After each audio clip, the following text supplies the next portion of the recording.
Okay. Recently, Watendawili came through with a new project. It's an EP, a 3-track EP, short and sweet. Hakutaka tuchoke sana. The track is called Double Treble. Not the track, the EP is called Double Treble. Let's get to it. Number one, the album art. The album art is quite nice. I like the album art. You get the idea of what's happening here. However, okay, before I begin with the problems, let me start with the good things, man. Number one is short and sweet. I feel like it being 3 tracks was more than enough. It got the job done. It got us to appreciate what Watendawili are doing, and to give us a glimpse of who these guys are.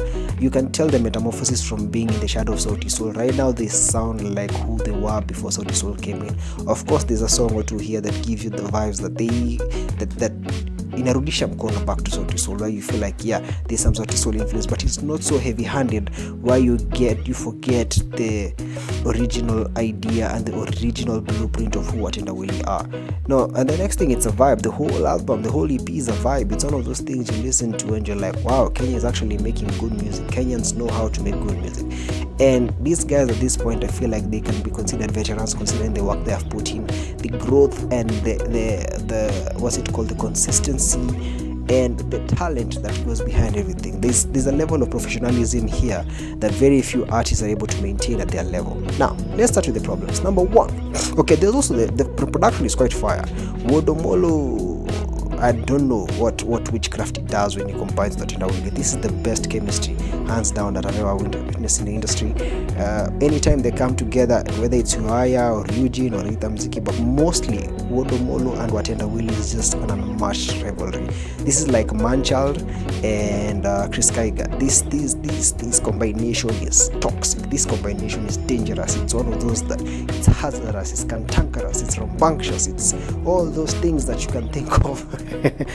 But I loved this track for that. I love the fact that these guys have found somebody who gets what they're doing, and that vibe of mixing the old rumba style with modern elements really sets them apart from everybody in the industry. I don't think anyone else is able to do this as good as them.